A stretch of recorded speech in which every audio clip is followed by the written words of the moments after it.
Hi, everyone. I'm Keith Vitali, and welcome to Sidekick Podcast. In this episode, I'm really excited to have on as a guest today one of my best friends, Keith Strandberg. And before I bring him on, let me tell you a little bit about him. His resume is pretty impressive. He attended Oberlin College in Ohio, where he got a degree in Chinese literature and Chinese language. He writes and speaks Chinese fluently. Now, I should tell you a little bit about his intellect. He's got a master's degree in script writing. He's an award-winning writer. He won Best Screenplay at the International Film Festival in New York for a screenplay called Frontier Honor. He's penned over 30 scripts, 10 of which have been made into movies. Movies I'm pretty sure you've heard of. King and the Kickboxer, American Shaolin, Super Fights, and of course, Blood Moon and No Retreat, No Surrender 1, 2, and 3. And I was fortunate enough to be in 3, and another one called Super Fights and Blood Moon as well. Please welcome my good friend, Keith Strandberg. Hey, buddy, how you doing? Good, Keith. Thanks very much for having me on. Big fan of the podcast, and I think what you're doing is really important, getting these stories down for posterity. Well, wonderful. Well, you know, for those who don't know, Keith and I go way back. We have been friends for years. Our families have been friends for years. We've made movies together. We'll talk about it today. We actually worked together before we did movies together like that. But for the audience right now, why don't you share with everybody where you live now and what do you do? Well, before we do that, I just want to make sure that everybody knows that I taught you how to play basketball at a high level, and I also taught you tennis at a high level and football. So just to get that straight before you try to start. And I'm known as Keith number one, and you're Keith number two. So Oh, that's all true, except for the sports. Well, okay, and of course, except for the Keith number one and Keith number two. Other than that, everything you said was accurate. But go ahead. I remember that one time we were checking into a hotel, you and I, and we went up to the desk and we told him that we Keith Vitali and Keith Strammer, and the lady looks at us and goes, "Are you brothers?" Right. That didn't happen once. That happened twice. And you know what your next question was? You always go, "Who's younger? Who's younger?" And they always said me. So just to let you know, I'm living in Switzerland now. I live just outside of Geneva, Switzerland, in the French-speaking part of Switzerland, and I moved over here about 15 years ago. I work in the watch industry, in the luxury watch industry. I work for a brand called Bobe.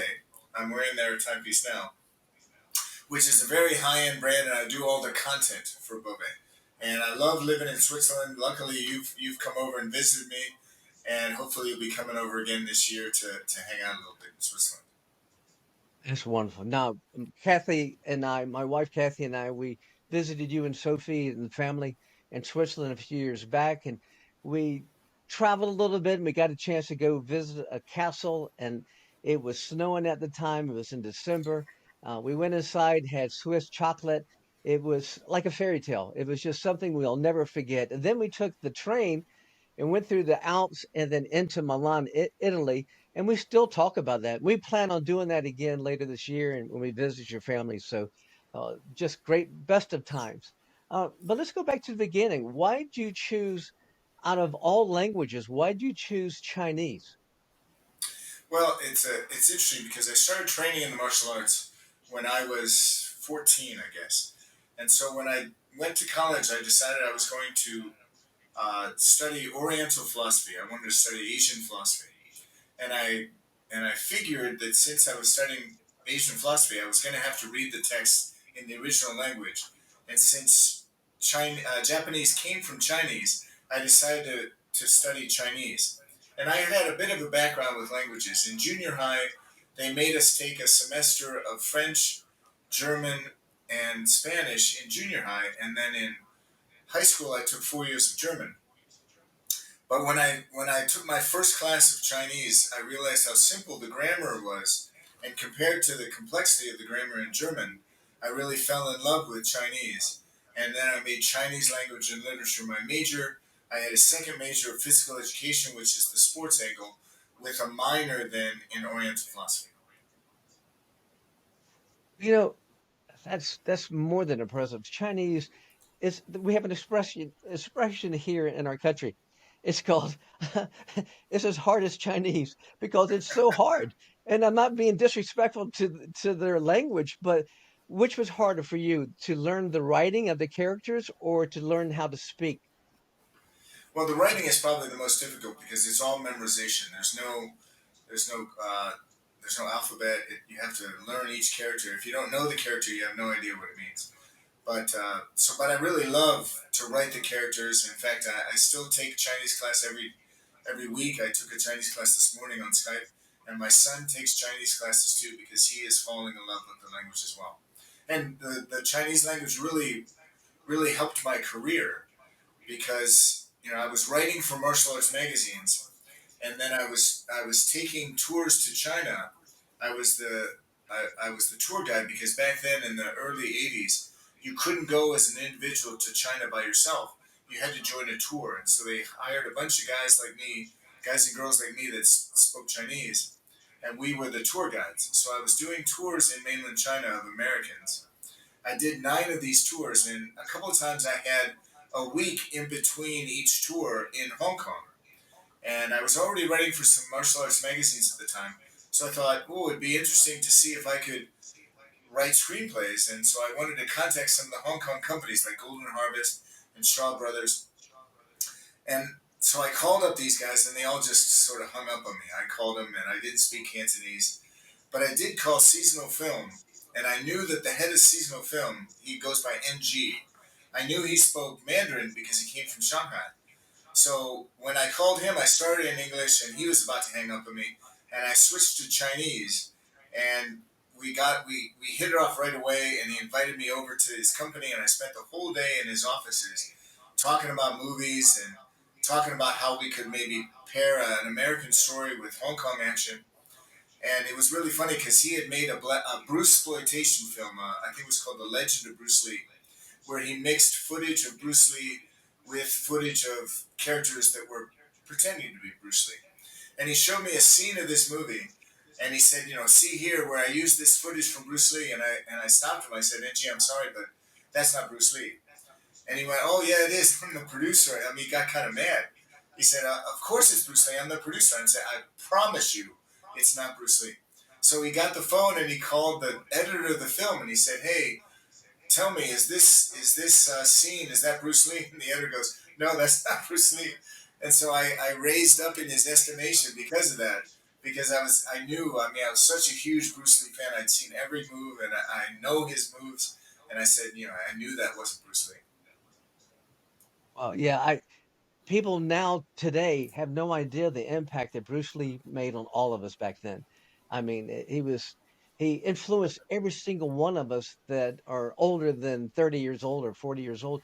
Was Bruce Lee still alive when you met NG for the first time? No, he had died in '73, and I know you're way older than I am. And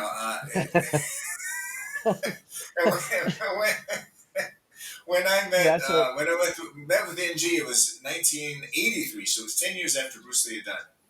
Oh my goodness. But he So, was already working with Jackie Chan at the time. oh, he had done Jackie Chan's first 2 movies, Drunken Master, which was a huge success, Yep. and he also did Snake in the Eagle's Shadow. So he was good friends with Jackie, and Jackie was in several of Bruce Lee's movies. Right, right, yeah. I did the film with Jackie Chan, as you know, and he would talk That's about right. Bruce Lee a lot. And it was always so interesting to me that he didn't want to be compared to Bruce Lee at all. And I'd tell him, I said, you're such a great actor. Why don't you do more serious films? And Jackie would go, no, no, no. People will compare me to Bruce Lee if I do a serious film. And I always thought that Uh-huh. was a little odd. But he says, no, I have to make it, do the comedy aspect of it because I don't want anybody comparing me to Bruce Lee. And I went, well, that's not a bad comparison. But that was his mindset at the time. Well, he was smart, because nobody does compare him to Bruce Lee. It's a different style altogether. He's not the. I don't think he actually trained in traditional martial arts. He trained in the Beijing Opera. So unlike Bruce Lee, who had Right. done, he had trained in with Yip Man. He had trained in. Boy, I forget. I'm blanking on the name of the kung fu that he trained in. Wing Chun. Um, so Bruce Lee was a classical martial artist that then developed his own style, Right.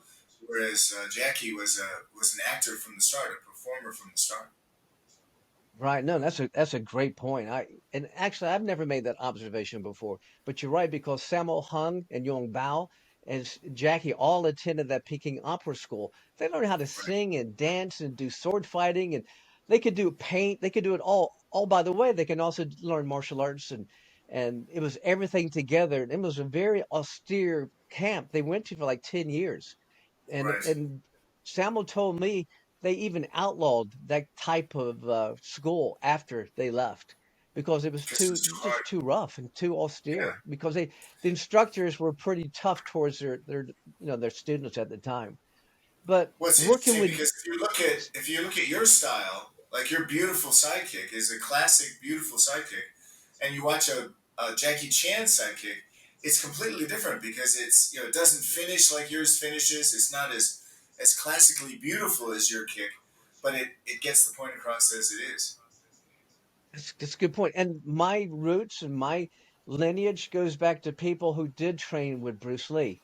Of course, they didn't Right, train with Jackie Chan or that group, so that's why right, my psychic looks more like Bruce Lee's than Jackie Chan's. exactly, And right. no, that's a good point. So really, you were the conduit to get into the United States for films with for the first time ever for NG. So that's the first time ever coming to the United States when he made that first film. And tell me more about the first script you guys that you wrote for NG. Well, after that day we spent together, he said to me before I left, he said, "Look, if I ever do an American film, because I was really lobbying him to do an American story with American actors, but have Hong Kong action in it." And before I left that day, he said, "Look, if I ever do it, I'll call you and you'll write the screenplay." And he goes, "Oh yeah, by the way, you know how to write a screenplay, right?" And as a writer, I always felt that if I can learn the format, I can write anything. I've written everything from advertisings to documentaries to feature articles to newspaper stories. So I thought, I can write anything, sure. And so I said to him, "Yeah, I can write a screenplay." So I went back to America and went about with my life. I was actually a tennis pro at a local sports complex and doing a lot of other things. And then one day I got a call from him out of the blue. I got a call that said, "Keith, I'm ready to make the movie. Let's make it." And so I quit my job. I flew to Hong Kong and I lived in Hong Kong for about 2 months, working with him every day on this story, which became No Retreat, No Surrender. And I wrote the script. And as a screenwriter, that one page of a script equals 1 minute of screen time. And a normal martial arts movie should be about 85 pages or 85 minutes, something like that, very short. My first draft of No Retreat, No Surrender, which I was calling Ring of Truth at the time, came in at 220 pages. So I'd written like a Dances with Wolves martial arts movie. But it was a great experience for me because I was on set every day of the making of No Retreat, No Surrender out in LA and Seattle. And so I learned what worked and what didn't work. I learned what I had to cut and what needed to stay. So it was a great experience for me working on the set. And I was also the translator for Yuen Kui, Corey Yuen, who was the director of No Retreat, No Surrender and the fight choreographer. And then he went on to do a lot of great movies like Lethal Weapon and some others where he was the fight choreographer. Oh yeah, I'm so impressed with him. That guy is just I think one of the best of all time. So no, I'm kind of envious that you had a chance to even work with him. So you filmed that in Los Angeles. Um, Right. Tell me about the casting process. How do you choose your cast? Well, we used one of those uh, talent agents that helped us find the main cast. So we found Kurt McKinney, who was the lead, and we found some of the other guys through this talent agency that helped us find some really good actors. But we were also looking for a bunch of fighters, and we were looking for the bad guy. So we put out what's called an open call, also called a cattle call, where you rent a studio. We rented a studio in Raleigh Studios in LA, and we had all these people come, and we had hundreds of people come. I mean, it was just amazing how many people showed up. And we were running out of time, and we were still looking for the bad guy. And so NG said to me, "Keith, do me a favor, go outside and walk down the row and pick out as many people as you think might be right for the bad guy." And the thing about the No Retreat, No Surrender bad guy, he had to be a very good fighter. So I was walking on this row, and everybody's looking at me like, "Oh, pick me, pick me." And I saw Van Damme was in line, and two other big guys were in line. And so I took these three guys, and I brought them into to be in front of the actor and in front of the director Yenkwei and NG and me. And as soon as Van Damme started kicking, we were like, "That's the guy." His kicks were so beautiful that we chose him right away. That's that's fate. I mean, you didn't even have a chance to even see him kick before you brought him into the audition. That's pretty cool. Well, speaking honestly, I didn't know what the hell I was doing. I mean, they just said pick some guys that you think would look like a bad guy. So I picked. He's a bit of a small guy. He's smaller than you and I. And so I Right. picked a couple of other big guys. So we had some big, really muscular guys like Mateus Hughes or something. And then we had Van Damme. And so when Van Damme came in and did his traditional, he picks his knee up real high and kicks up high. I mean, Oh yeah. I've been in, you've been in casting sessions like that. As soon as you see somebody kick, you go, Right. he knows how to kick. Right. And then when you see somebody who doesn't know how to kick, you know immediately they don't know how to kick. It's like being in the martial arts and you're in a karate studio and somebody's performing a kata, a form. You don't have to wait till the end of the form to determine if that person's any good. You know in the first few moves if he has intensity and good technique and focus, etc. So, wow, that's a credit. That's a feather in your cap for discovering Van Damme that way. That's pretty cool. Um, And he was a good guy to so work with. I remember a He story was you told me about one of the actors, or maybe it was just a stunt fighter, that he was upset because he didn't want to lose in the film. You know, just tell me that story again. I mean, and it happens all the time. It's not just in that first film for you. It happens all the time. well. It's because we hire real martial artists. One of the reasons why you and I and Mike DiPasquale started that action fighting school was to train people to fight on the screen. But before that, we were just hiring martial artists. And martial artists, they're good competitors. The character that you're talking about was the brother of the love interest for Kurt McKinney, and he was one of the fighters that Van Damme was fighting that day. And so we had already set everything up, and we go into film that day, and he comes over to me and he says to me, "Keith, you know, I don't want to lose today." I looked at him and I was like, "What are you talking about? You read the script. You know you lose." He goes, "Yeah, but I got a reputation." He had a school and he was a competitor. He said, "I got a reputation. I can't lose." So I was like, "Oh my god, what am I gonna do?" And then I came up with the idea that we make Van Damme cheat. And I think in his fight, he grabs the turnbuckle off the corner post and Right. wraps it around this guy's head. And that's how he's able to beat him. So he was okay with losing if Van Damme cheated. But if it was straight Wow. up, he didn't want to lose. Well, I had a phone call in my career. I had one from the casting agency out of San Francisco. It's for the TV series Nash Bridges with Don Okay. Johnson. And so they called me up, and I had already been in one of the episodes, and they wanted to bring me back. And they said, "We want you to fight this guy named Stone Cold Steve Austin." And I said, "Oh, Right. great, that'd be great." They said, "But we have to give you some bad news. We have to inform you that you lose in this fight." And I giggled. I said, "Is it in the script?" And she goes, "Yeah." I said, "Well, then I lose." I said, "I don't even understand why you would tell me that." And she says, "Oh, you must not be a wrestler." I said, "No, I'm not a wrestler." She goes, she says, "When we cast wrestlers, none of them want to lose on film." And I went, "Oh my gosh, the ego of some of these people." But maybe that's their, manager, agent, or whatever going, "I want you in this film, but you can't lose." And I know Cynthia Rothrock, I interviewed her for an earlier podcast, and she told me a story when she was in Hong Kong making movies. And there was one actress that said the same thing. I cannot die in this movie or be beaten in this movie. And so they filmed it in one way where she wasn't. And as soon as she got on the plane and headed back to America, they reshot the ending again. And killed her.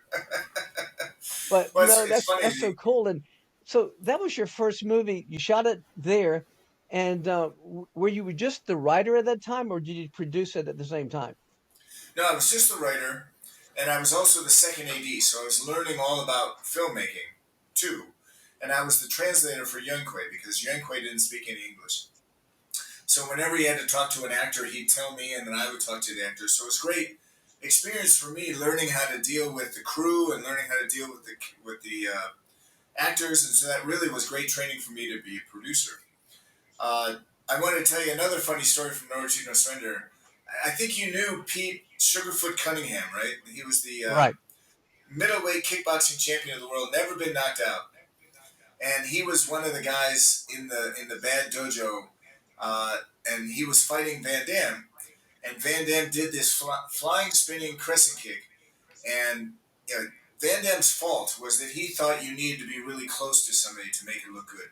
And you and I know that there can be miles between a punch and somebody's Right. face. As long as the reaction's right, it looks great. But he didn't know that and didn't want to know that. He didn't want to learn it. So he kept trying to be as close as possible.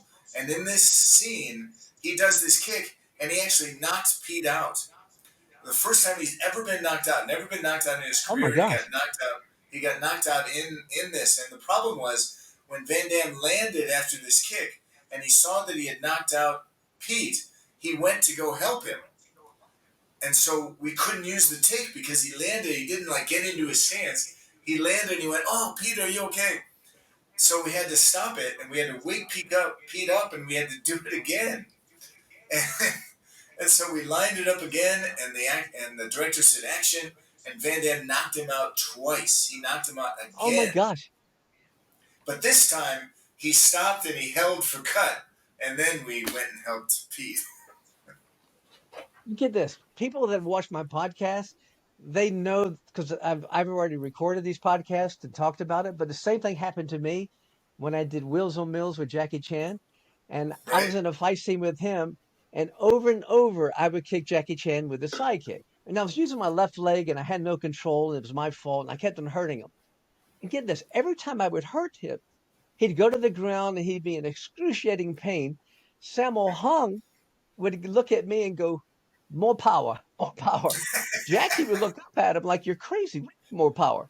So anyway, we finally do the scene 7, 8 times. I heard him all 7, 8 times. Each time is like a 30-minute break between because I'm really, I'm crushing his chest full speed with the sidekick. No pads at all. So I Oh don't even man. understand how I didn't crush his chest. My last take, I hit him in the throat. I Oh feel it through my shoe that I crushed his windpipe. I break character. I rush over to him. And when I rushed over to him, you would have thought I stabbed each and everybody on that cast in the eye or the crew in the eye. They all started screaming, "What are you doing? Stop, stop." And I went, I'm trying to take care of Jackie Chan. I know I hurt him. Sammo Hung got mad. No, no, never stop. That's the one we're going to use. The one you hurt him's right. the one we're going to use but because I kicked him in the throat. Jackie got mad at me. He goes, I've been taking this whole time. And, he got mad at me. Raymond Chow, the producer, was there. He got mad at me. I literally thought I was fired on the spot at that time. Right. But instead of that, they created another scene for me to utilize my sidekick in another scene. But it's the same thing. You don't break character until until the director says stop. But That's right. I guess Yeah. just your normal reaction is to break character and run over there and take care of the person you just hit. That's right. And in No Retreat, No Surrender, Van Damme was great to work with. He was willing to do anything. He would try things over and over and over again. He was really a pleasure to work with. It was just after that he broke his contract with us. And I remember watching him on TV, and he'd be asked, "What was your first movie?" And he never said "No Retreat, No Surrender." He always said Blood Sport," which was the movie he Right. made after "No Retreat, No Surrender." And I always wanted to like jump through the TV and grab him and say, "No, say No Retreat, No Surrender." Yeah, I know. He used to come into Canon Films when I first broke into films. He used to come into Canon Films and he wanted to meet Menachem, the owner of Canon. Right? And the lady that hired me, that gave me my first break into films for Revenge of the Ninja, she would have him come in and he would sit there sometimes for hours and hours waiting to meet Menachem. She told me, I liked the way he looked, so I just had him sit in a chair every day. And he didn't care. He just sit there like this. So he was That's funny. destined to be a big star, but man, that guy had talent. Another one who had talent like that, going back to this film camp, we had the idea, you had the idea actually to start a film camp. We did a Storm King in Mountain in New York, and we brought in Michael DePasquale, and we started this camp. We brought people in from all over the world to come in to learn how to break into the films. One of the guys that came in was a guy named Scott Atkins, Oh, and he's amazing. you brought him in. In one of my earlier interviews, I just remember my first reaction, and I had two reactions, two emotions. One was, this is the best athlete I had ever seen in my life. I mean, to me, he was better than Bruce Lee. He had the looks. Remember all the kicks he could do? And then the Oh, second emotion I had was I was so depressed because he was the best athlete I had ever seen. And I went, I could never do what that kid's doing. Oh my God, right. that guy is just fantastic. Do you remember Well, him he when he came came to out? our yeah, he came to our camp, and I desperately wanted to use him when we made Blood Moon. I think we really wanted to use him, but he was a UK citizen, and we couldn't get his permit to work for SAG. But I absolutely wanted to hire him. He was such a nice guy. I still see him, maybe once or twice a year. I see him when I go over to the UK. He's great, great guy, really a nice guy. And that was, I had those two reactions that you had, plus another reaction, which was, what a nice kid this kid was. I mean, he Oh, was that's good. humble and he was just, willing to do anything. He was so respectful, and he still is that way. And he's now getting some really deserved praise. He just made a movie, X-Men 2, which I think was very well received, and he's in John Wick 4, the new one. So he's getting the recognition he deserves. I think in my mind, he's probably one of the best on-screen fighters we've ever seen. Right. No, I agree. I just remember when he came out, we were speechless. I just couldn't believe everything he was doing with ease, and he had the Yeah, build, the looks, and I just went, there must be something in the water in Britain. Because you had Darren Chevalier, you have Gary Daniels. What are they doing over right. there? I mean, Yeah, that's right. so I was like going, I've got to start, working out a little bit more. That guy was just so impressive. So I wanted to talk a little bit about our film camp because our film camp was fantastic. We had two actually themes in the film camp. We had Michael D and Joe Hess, and one of the themes we had were people trying to break into films as stunt fighters, not stunt Mhm. fighters, but stunt men. Remember, they Right, had all the falls and car crashes, and Mike Jones would light himself on fire trying to teach people how to do all that stuff. And you and right, I contended that that's the hardest way to break into the films. You got to be part of a film school or a stunt school. You got to learn how to do the high falls. You got to learn how to crash the cars. But the easiest way to break into the films is by being a stunt fighter. And do you have any tips for people? There's a lot of aspiring martial artists out there right now wanting to break into action films. When I say action films, not martial arts films, because there's martial arts in all films now that have action in them. Tom Cruise, you name it, they're all doing martial arts. So the whole idea is, if you want to break into the films, what would you suggest to people about maybe just a few tips on how to break into films? sure. Well, I think you can trace the lineage of all that martial arts stuff that's in all the mainstream films now back to the films we made back then, Keith. I mean, No Retreat, No Surrender really started with having Hong Kong action in an American story. And then your films continued that on. And the more movies we made, the more people saw that you could integrate that kind of fighting into really any movie. And as you said, now Tom Cruise and Matt Damon, they're all using martial arts kind of style fighting in John Wick too. I mean, all these movies use the kind of fighting that we were doing in mainstream pictures. But I think that you're right.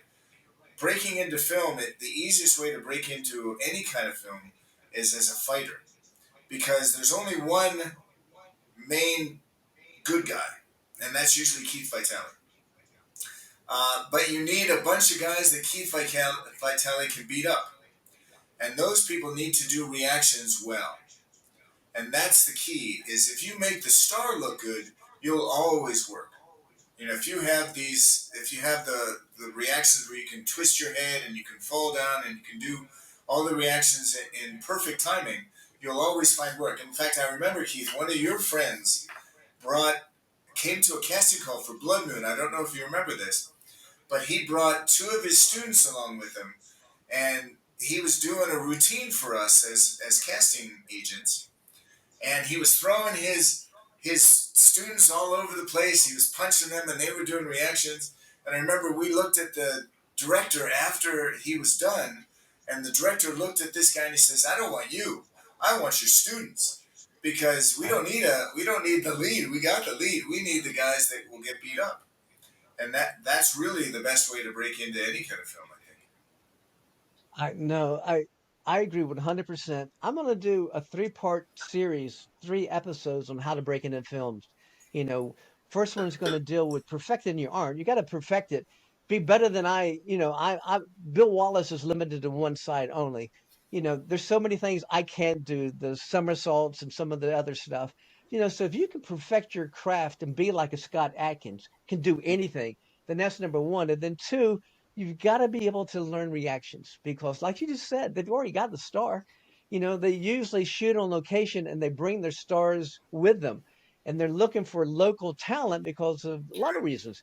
The easier, it's cheaper to hire them there. You don't have to pay for transportation. And then two, most of the time for tax benefits, you've got to hire locally anyway. So that really works out.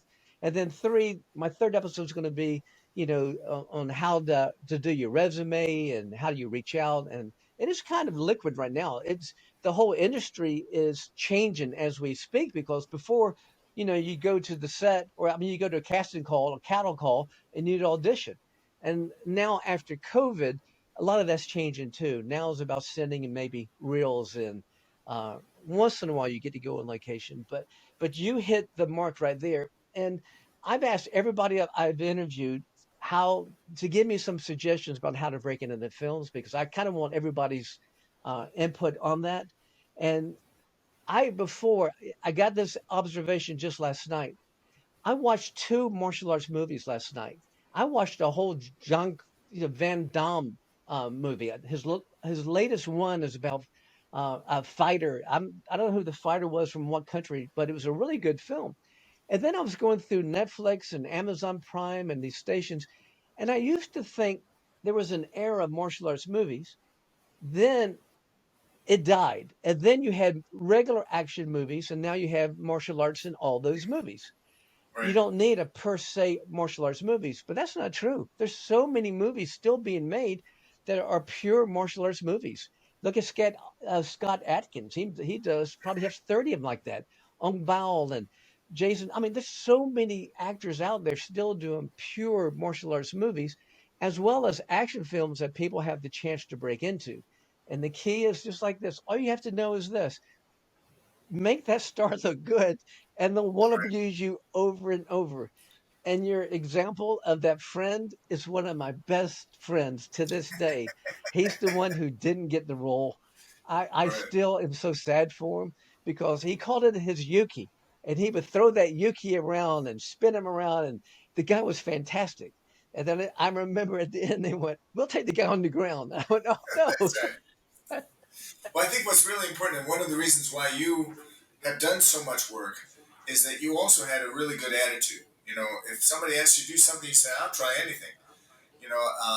And that's really important is to have a good attitude about how you're doing it, and being the best worker you can be. You mentioned about that it's changed that people now submit reels and that sort of thing, and that's absolutely true. But you can get burned by doing that too because you don't want to oversell yourself. Yeah, I remember when we were doing the casting calls, Keith, and we'd get these actors that would say they were, I was world champion in 1995, and but they couldn't do anything. They just wanted to get the role. And if you remember, in Blood Moon, we were desperate for the female lead, and we were looking at cassettes. People were sending in these VCR cassettes, and we chose somebody off of this cassette because it looked really good.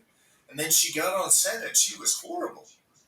Because somebody had helped her with the right kind of choreography that made her look good. But if you remember, in Blood Moon, we had to double her most of the time with a Chinese man in her fight scenes because she just couldn't do anything. So many times we couldn't believe it. And I remember we got in all these tapes and we were choosing the star and we go, well, she looks pretty good. Let's use her. And when she got out there, and she was a nice lady and we enjoyed working with her, but she was just limited. And that's, I think, the secret behind Cynthia Rothrock. She was a martial artist first, Right. competed, and she was bad to the bone. She had power and flexibility and speed and she was one of those that could that had power on screen. And most of the time, I don't know what it was back then, that women had a hard time showing their power. They could throw the kicks, but they weren't powerful enough. Whereas Cynthia Rothrock, she looked dynamic. And because of Right. that, she worked, she did 30 films alone just in Hong Kong before she came here and became a bigger star. So you had a chance to work with her as well. What you think about her when you started working with her? What was the movie you did with her? Well, it was called Raging Thunder. Ended up being called No Retreat, No Surrender 2. And that was a movie that I wrote the script for. And then I sort of stepped away from it because the guy that was producing it, I didn't get along with him. And so he ended up producing it and changing the script quite a lot. And then after that movie came out, I went to NG and I said, look, if you want to work with that guy, that's fine. I'll go work with somebody else. And he said, no, no, no, I want you to do it. And so that's when I started producing. So with No Retreat, No Surrender 3, I became the writer and the producer. And this guy was no Okay. longer involved. Oh, I didn't know that. I thought you actually produced number two as well, but no, I No, knew that, and it makes a lot of sense. You're the writer, and you get to, you're on the set, and then the director says, "Here, let's change the dialogue," not knowing that if you change the dialogue, it could right. have a residual effect by the time at the end of the film. You can't know. You can't make this guy the hero at the beginning of the movie. It's got to be a transformation or whatever the case. So I can understand why you wanted to become the producer, protect, the integrity of your screenplays. Well, I remember in No Retreat, No Surrender 3, that fight in the garage. Do you remember the fight with you and Lauren in the garage? I was watching them set up the choreography, and they were having Lauren kill somebody in that fight. And I went Right. up to Tony Leung, who was the fight choreographer, and I said, Tony, you can't have him kill somebody because he has a line at the end of the scene, if you remember, where he says to you, "You killed that guy," and your response to him was, "Yeah, that's what this life is like. You got to be ready to do that." It's something like that. But his line wouldn't make sense if he'd already killed somebody in the fight before. So I told the director that, and he goes, "Oh yeah, you're right. We'll change it." But luckily, I was there on set to watch it, and I could stop it in the middle. But another example where it didn't work as well was in King of the Kickboxers. I had to go to. We were filming in Thailand, and I had to step away from the shooting for one day. I had to go to Bangkok, I think, to see another actor or something. So I wasn't on set. And there's a line where this guy is figuring out that he's in a real snuff movie, in a movie where he's going to get killed. And he gets cut with a knife, and the line, it wasn't supposed to be a knife, it was supposed to be a punch to the face. And his line was, "Hey, you really hit me." But they changed it to a knife, and the guy still said, after he got cut, he said, "Hey, you really hit me." I was like, nobody was there to change that line because I wasn't on set at the time. That was the one Oh time yeah. I stepped away, and they made a mistake in the dialogue. Oh yeah.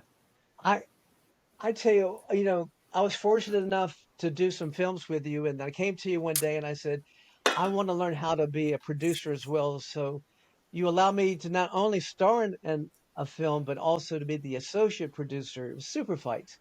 And I think one of the things we heard over and over from usually the actors would be, "Can I change this line? Can I say it this way? I want to do it this way." And every time you say something like, not no, it'd be, "God gave me this inspiration to put this on film, and you want me to change what God has given me?" Kind of No, to no, that effect. the way I would answer it, I would look like I was thinking about it. Like if an actor came up and said, "Hey, how about we change this line?" I go, "Ooh, that's it. That's interesting. Let me think about it." And I go, "No." I remember once we So were we're working not with talking Rick. one time, we're talking maybe Oh, dozens and dozens of times. all the And time. where'd you I film, going back to the second film, you had great cast in that film. It was a good film. It was a dynamic fighting film. Where'd you shoot that movie? That was shot in Thailand as well. That was shot in Thailand, and then we went back to Thailand for King of the Kickboxers, and we Was had it a a guy named dangerous? Richard. Uh, I think at that time it was dangerous. When we were there for King of the Kickboxers, there was no danger at all. They were very welcoming Right. to fight movies. But I remember in King of the Kickboxers, we had Richard Jekyll, who had won an Academy Award for no, sorry, it was Don Stroud. He won an Academy Award, but he was older and he couldn't remember his lines. And he came up to me and he said, "Hey Keith, how about if I just improv this scene? I'll get all the points right, but let me just improv because I'm having trouble remembering the lines." I said, "Don, that's a great idea, but you're working with a lot of new actors, and they won't be able to change their lines based Right. on your lines. So I think you should just say the lines the way they were written." And he was like, "Yeah, that's a good idea. I'll do it that way." So I always had a way to explain to somebody why they Oh, that's couldn't good. change the lines. Well, that's good. So, where do you find your cast for the second one, No Retreat, No Surrender 2? So how'd you find Cynthia and Matthias and Lauren? Where'd you find them at? Well, originally Van Damme was to be the lead, and Kurt McKinney was supposed to be the lead as well. So we had two picture contracts with Kurt and with Van Damme. And then Van Damme decided he didn't want to go to Thailand. I think because he had heard it was a little bit dangerous, so he decided to break his contract with us. And I think he talked Kurt McKinney into breaking his contract too, and not going. And I think it all came down to this guy who was the producer. He wasn't a very much of a people person. He was trying to force them to do it, and it's never a good idea to try to force an actor to honor their contract Right. because if you force an actor to do something, you're not going to get a great performance. They're going to be unhappy. The movie will probably be not going to be very good. So we just let that go and recast. And so we found Lauren in Los Angeles. We found Mateus, who was also living in Los Angeles at the time. So we did a similar thing. We put a call out for martial arts actors, and we found Cynthia, we found Lauren, and we found Mateus Hughes. You know, I never thought about Cynthia for Blood Moon, but why didn't we try to reach out to her for Blood Moon for that part? Because, the lady that you mentioned that we got had a hard time. We had to double her most of the time. Well, I think because it wasn't a big enough role for Cynthia. Cynthia's a star, and that was Oh, sort yeah. of a. She was the sister of the lead guy, I think, or something. So it was a very Oh, that's small true. role. I think it was That's too true. small a role for Cynthia. Yeah. I tell you, one of the things I've seen the film, one of the things I was impressed was Lauren's technique. Personally, I still think he's probably the best kicker, just like, you put him up there with Scott and Gary Daniels and those type of people. He just had phenomenal technique. So then that made for a great, fight scene for the end. How long did that last fight scene take to film Oh, I wasn't with on. I Matthias? wasn't on set for that. I wasn't on there, so I don't. I have no idea how long it took to do it. I as I told you, they changed the script after I wrote it, and they made a lot of changes, and that's when I went to NG and I said, "Look, I can't Right. work with this guy," So I don't know how long it took. I'm sure it took a long time, but you're right. Lauren is just a stunning physical specimen when it comes to martial arts. His kicks are so beautiful. Yeah. Well, do you know, I didn't know this at the time. I interviewed Lauren already. He said that No Retreat, No Surrender 2 received a theatrical release. So tell me about that. That must have been pretty nice to have your film, hit the theaters.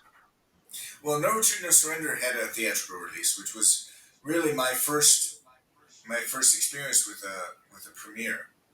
And then because of the success of No Retreat, No Surrender, they gave Retreat, No Surrender 2, which they ended up calling Raging Thunder, a theatrical release as well. So it was a very small theatrical release for Raging Thunder. The release for No Retreat, No Surrender was nationwide. I mean, we never got a release like that ever again with any of our movies, unfortunately.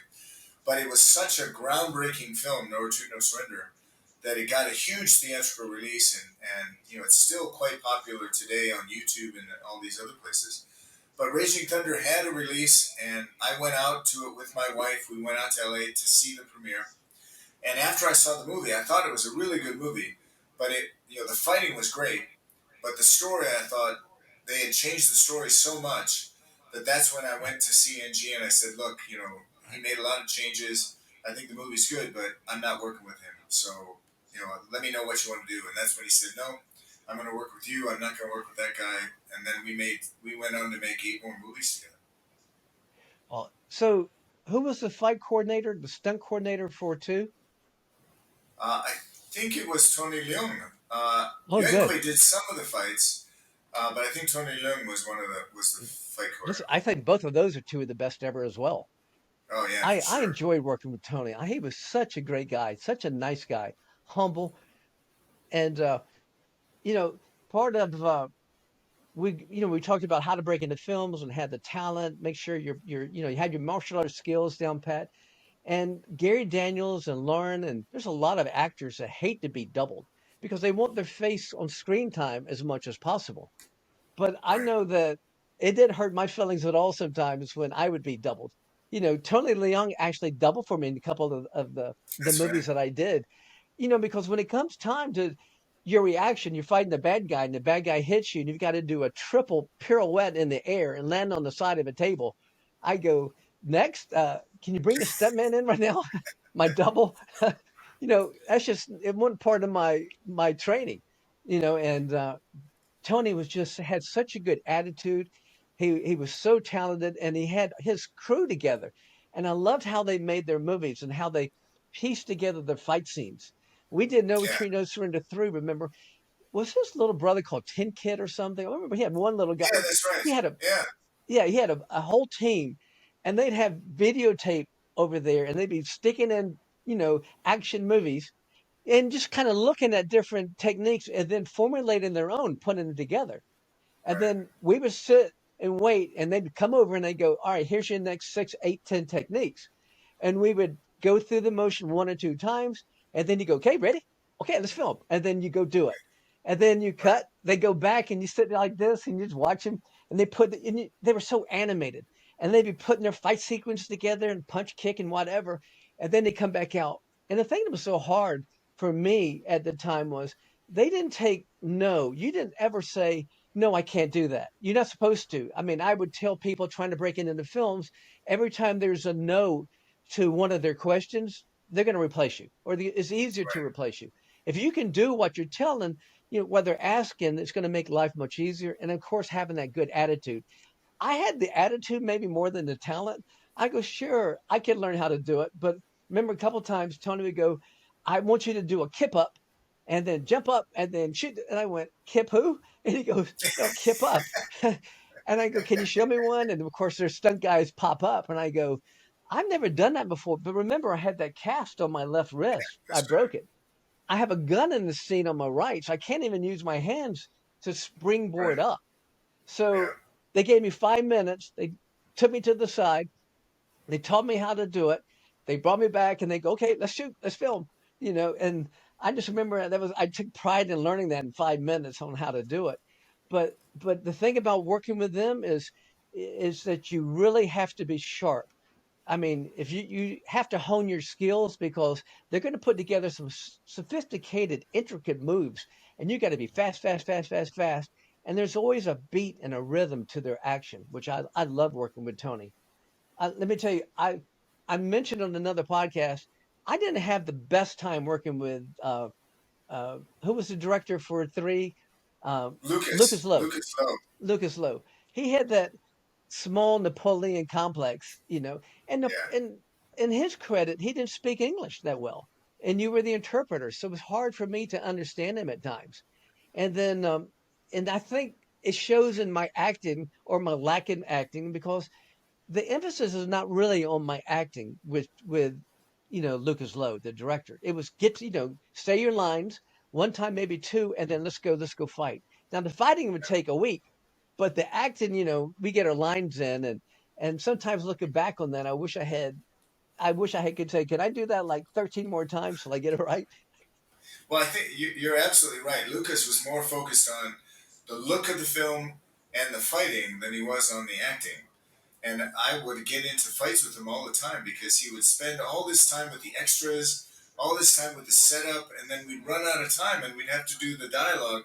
I remember one scene. It was at the father's funeral. I don't know if you remember the scene, but he played with the guys with the guns for like hours, getting the guns right with the 21 gun salute. And then he comes to me and says, "Keith, your scene's 3 pages long. Cut it to 1 page." I'm like, "Don't do that. We got a story to tell. You can't just You can't short circuit that. I didn't get along very well with Lucas Lowe. I was very happy when after American Shaolin, we stopped working with him because he Right. was not a nice guy. Number one, he didn't really focus on the story and the acting as much. But going back to your point about having a good attitude, you know that the fight choreographer is the guy that's trying to make you look the best that you can possibly look. So what he's asking you to do is in your best interest. It's not he's trying to make you do something wrong or use the leg that you don't normally use. I remember I was translating for Yuan Kui on the set of No Retreat No Surrender, and this he was explaining the fight to this actor who was a good martial artist, and the actor Yuan Kui says first you do a left leg roundhouse kick, and the guy goes, "Oh, I'm better with my right," and Yuan Kui looks at me like, "Okay." He says, then you do like a spinning hook kick. And he goes, well, how about if I do a jump hook kick instead of a spinning hook kick? And he looks at me and he says, tell you what, have this guy do the fight scene. And he walked off the set. Just walked off the set and said to the actor, you do it. And he walks off and the actor looks at me and goes, what? I said, you're in trouble, buddy. Whatever he wants you to do is because he's making you look as good as you can possibly look. Right.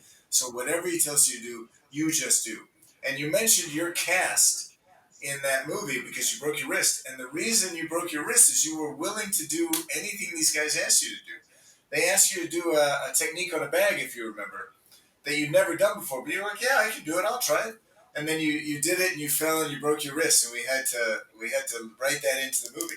And it's because you had such a great attitude that you got so much work, and because of your talent, you were the whole package, really, Keith. Well, I appreciate that, and I blamed all that on Lauren Avedon because we were at this old karate school That's all right. in Florida. It was either Clearwater or Tampa. And Yeah, so we're visiting school. We're going to rehearse a little bit. And I think NG and them wanted to see our kicks. And Lauren goes up. I'm telling you, I had never even seen a flying double side kick to the top of a bag before. So he hits his right. bag and bounces off. What I didn't realize was he had somebody holding the bag. Then my turn was, shoot, I'll try it. And I went, nobody holding the bag. And I remember my first impulse was, man, this looks good. I can't believe I'm doing it. And as soon as both feet hit the top of the bag swayed and I just Right. dropped like a It bag of dropped. Yeah. bricks. And I appreciate you and Lauren both fighting for me to keep me in that role because I could have easily been replaced. But a week later, we were filming the first scene in the bank, and in the bank scene, it justifies me having that cast because she wrote in the script that I get shot in the cast. Right. And Yeah, then we made sure that you. and I think when you told me that and story, you're leaving out an important part because, and this is why you can blame it on Lauren, because you guys were done. You had done the training and you'd done all the kicks and you were like getting ready to leave, and then Lauren goes, "Oh, let me show you one more thing," and then he oh does yeah. this kick into the bag, and you were like, well, I've never done that before, but I'm sure I can do it. Because they looked at you and they were like, well, can you do that? And it became sort of a back and forth. Now I'm really pissed. Now I'm pissed more than ever. No, it was so I know, but it's fun making the film because it was working with the stunt team there, Tony Leung and his stunt team. They did everything in their power to protect me and make me Yeah, look good, and that was why I had such good attitude. Is because every time I would be doubled or they would do something, I'm going, wow, they're making me look really good. I can't right. do that triples pirouette, but they took care of me and I always appreciated it and I always showed respect to them because I thought they were the greatest people ever. Oh, and they were great. They were great workers. And you're right. They were always there for your safety. We used cardboard boxes a lot for the falls, if you remember. And they would always be there holding onto to the cardboard boxes, and they were the first ones to make sure you were okay. So yeah, Yeah. they were really just the greatest guys, honestly. No, I don't know if you remember the story, but working again with Lucas Lowe, we did the airport scene and we were at the airline's terminal in Tampa. They had just closed down. So we had the whole terminal to ourselves to film, which was kind of nice.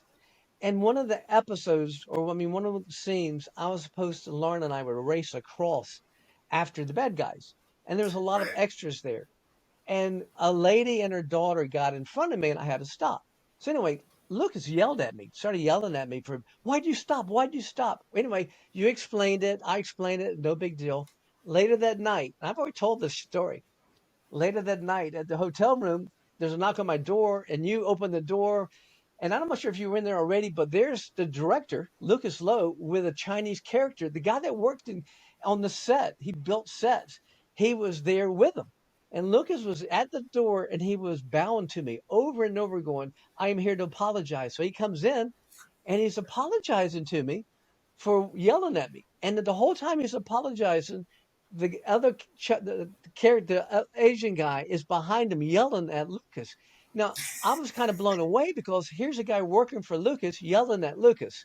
Lucas is the director. Here's a guy who just works as a crew member, but he's yelling at him. And then Lucas he bowed like 82 times. Then he walked out of the room.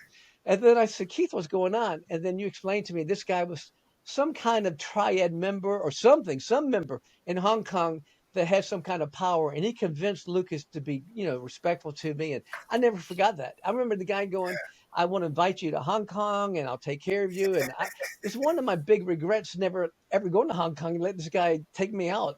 But that was kind of a cool story. Do you remember that Yeah, that happening at was. all?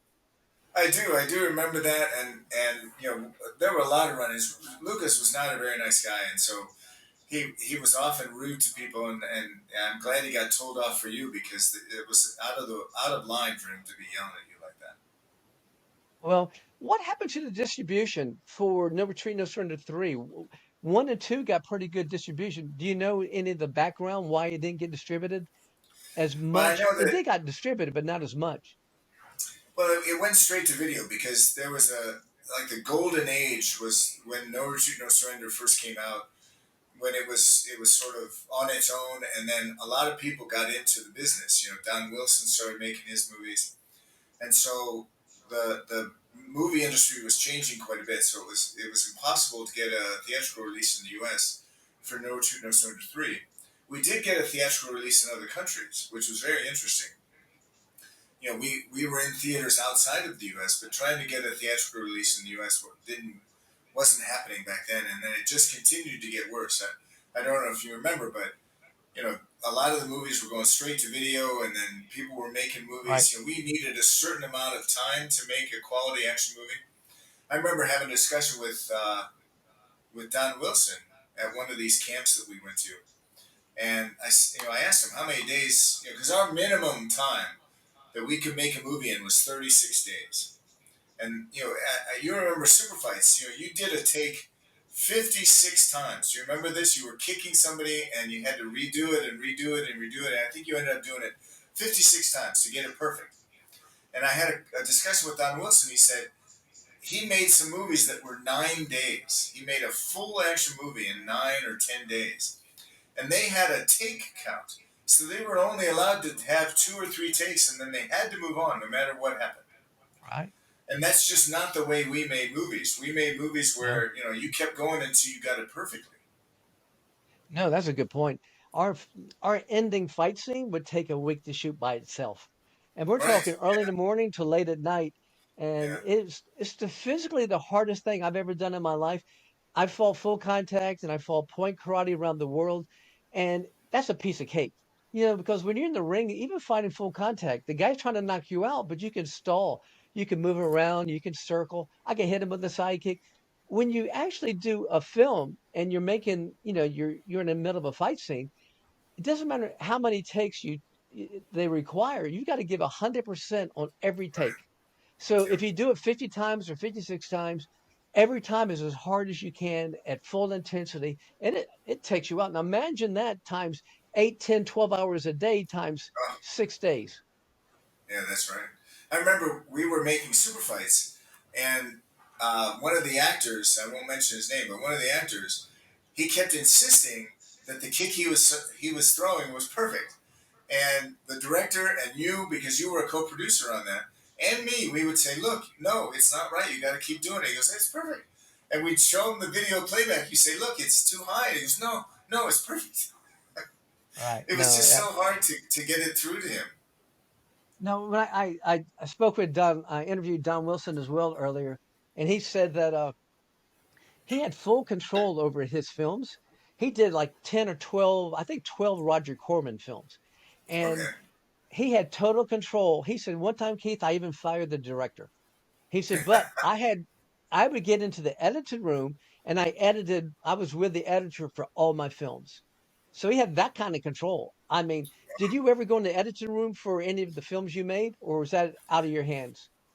No, no, I did go into the editing room. I didn't have really any decision making during that time. They would ask me what I thought, but quite frankly, I really hate the editing process because I've written the script, I've made the movie, I've been on the set for the whole thing. I don't want to see it again. I, I just want to see the finished movie. I don't want to. I don't want to look at this take, whether this take's better than that take or whatever. I said, I leave that to the professionals. I I wish I could even read you. I wish I had it ready. The movie I did with Lauren, of course I've worked with Jackie Chan. The movie I did, Revenge of the Ninja, got a theatrical release. It was one of the top grossing movies of all time. It was in every theater in the United States around the world. But yet, when people remember me, they seem to remember my scenes with Lauren Avedon, the last fight scene for that movie, for No Retreat, No Okay. Surrender 3. And I'm telling you, I don't think you have any clue how big of a star Lauren is around the world and how many comments we have received for this film and for this, for just our action scenes. But we had a contest. We did a poster signing for No Retreat, Surrender 3. And the Okay. best comment, we would sign the poster, send it off. Well, this lady out of Romania gave us the best comment.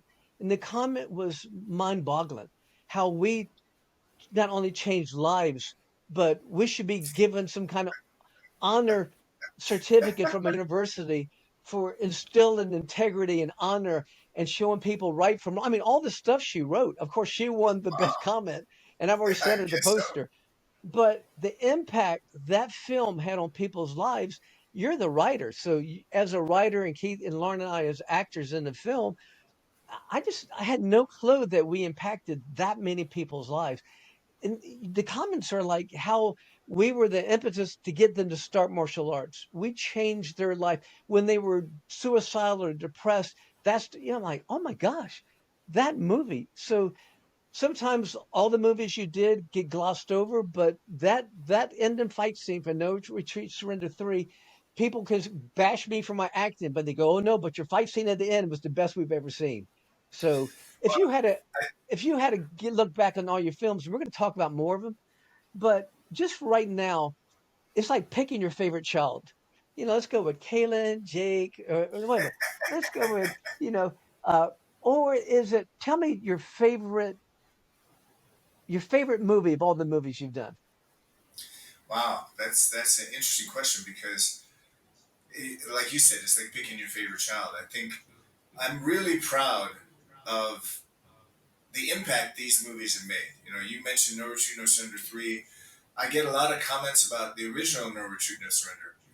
People will come up to me, or about once a week, I get an email or a text that says, you changed my life with that movie. Thank you for doing it. It's the greatest movie I've ever seen. And then I write it back and I say, you should see more movies.